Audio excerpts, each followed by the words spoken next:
3301 Kubota Tractor. See, it's got a bush hog attachment and a front end loader.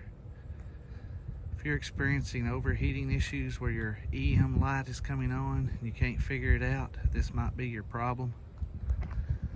What you're going to do is start the tractor.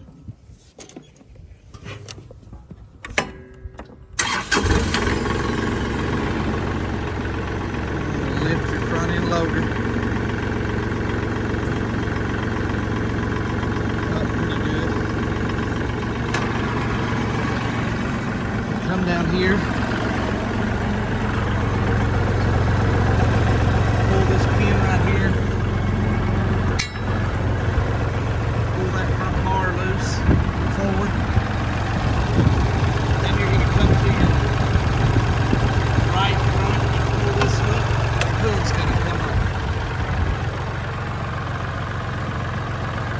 That EM light is coming on. You're going to want to check this screen right here in front of your radiator. See, when you start right here built up, this will build up.